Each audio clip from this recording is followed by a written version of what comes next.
Tape's rolling. Stand by, please. You have speed. My guest right now is John Carpenter. John, thanks very much for taking this time out. It's a pleasure to see you. Pleasure to see you.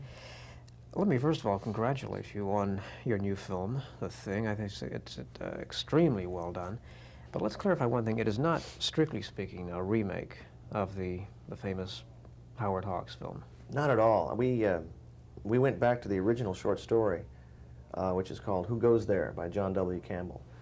And Howard Hawks based his film on that short story, but really didn't make it. So we went back to the original story. Mm-hmm.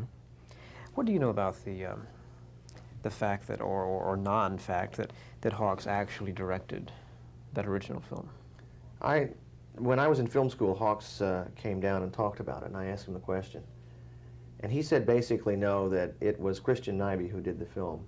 I have a feeling, though, having watched all of Hawks' film and seeing The Thing, that Hawks must have had an influence on it. Whether or not he was on the floor actually directing, I don't know. Mm-hmm. But I think he had an influence in terms of how the scenes were staged and especially the overlapping dialogue. I mean, you don't hear that too much. Exactly. Okay. With that in mind, were you at all conscious of that original film while doing your version? Honestly, I made the decision not to try to remake Howard Hawks' movie. First of all, The Thing from Another World, Hawks' film, was one of my favorite movies of all time. And Howard Hawks is my favorite director. I wouldn't dare try to remake a film of his. Mm-hmm. So I saw it once before we started shooting, and I thought, that's enough, because I'm not going to make this film. I'm going to try another one. Since you say Hawks is your favorite filmmaker, would you say he has had more influence on you than anyone has, or does one director stand out as being most influential on your work as you see it? I think Hawks is probably the most influential director. I don't know that any one director can influence your work that much, and I don't think about Howard Hawks every time I make a film. Mm-hmm. But his technical ability is pretty astonishing, and I think he's underrated for that. Yeah. In going back to the original, then, what for you was the single most difficult thing in adapting readapting the book for the screen?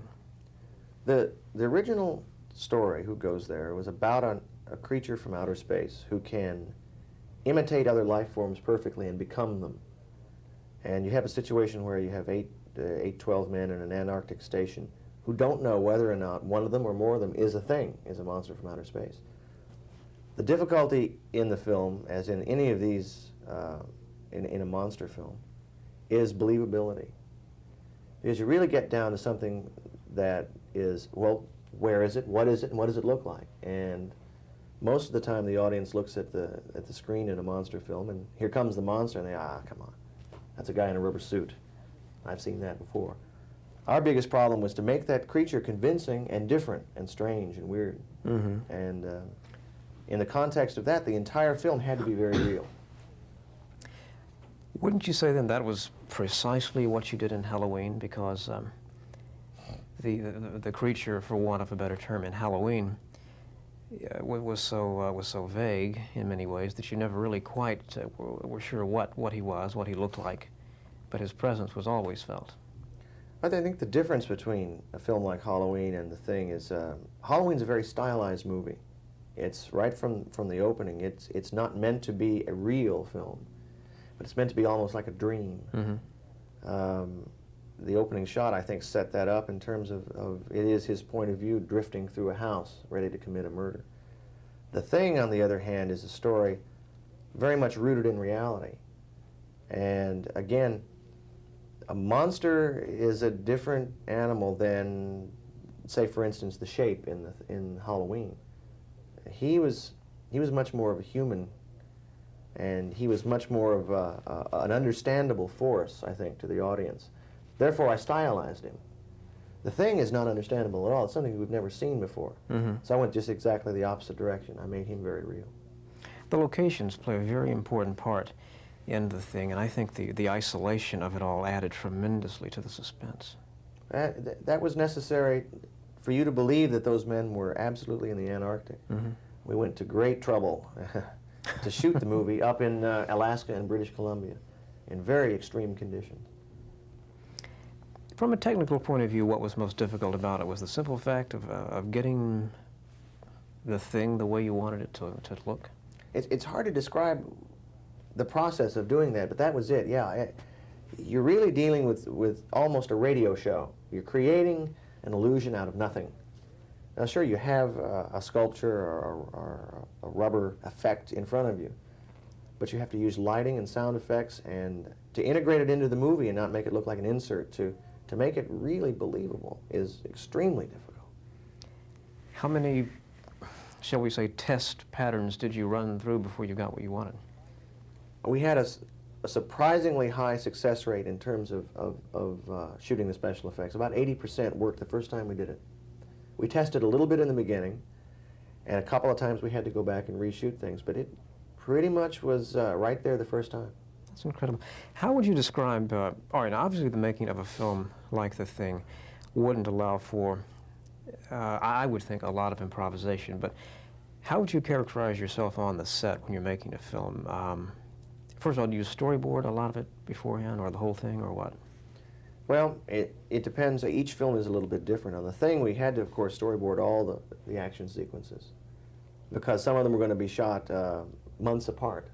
Some were going to be shot up in Alaska that would intercut with stuff that was shot in LA that was going to be cut later, on and on and on. But in terms of the dialogue scenes with the actors, I didn't storyboard.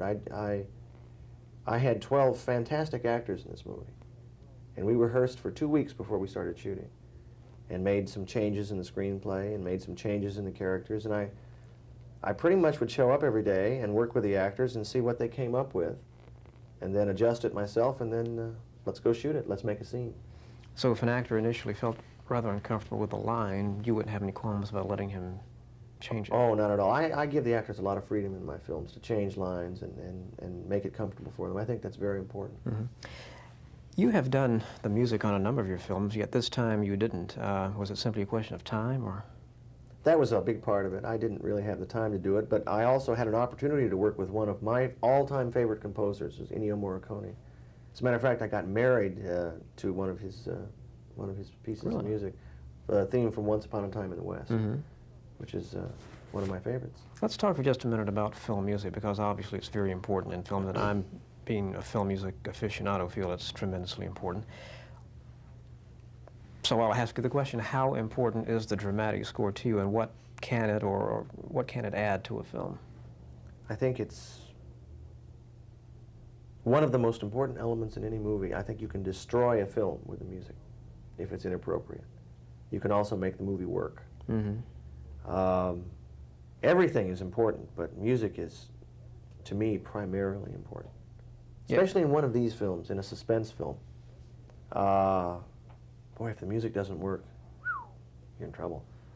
I was just thinking in watching Halloween, and then again in watching The Thing, I was trying to imagine those films without music, and as marvelously done as they were, the music just adds that cap that they need. They have to have it. Music is a narrator in suspense film. It's telling you what to feel, and it's taking you places. And the use of it, or the lack of it, in one of these films can make all the difference in the world. What are some of your future projects? Next up for me is a film based on Stephen King's novel Firestarter, which I'll be starting in October. And then after that, I don't know, I'd love to make some westerns. That would be interesting. Would you give them a different slant, do you think, or just a straightforward western? Well, I love westerns. I think any movie that I do will be a little bit different, just because I have a little bit different point of view of the world. But I'd love to make an old-fashioned western with good guys and bad guys. That's my favorite kind. Now, we'll look forward to that. I want to wish you much success with your new film, The Thing, and thanks for taking this time out. Thank you. Thank you.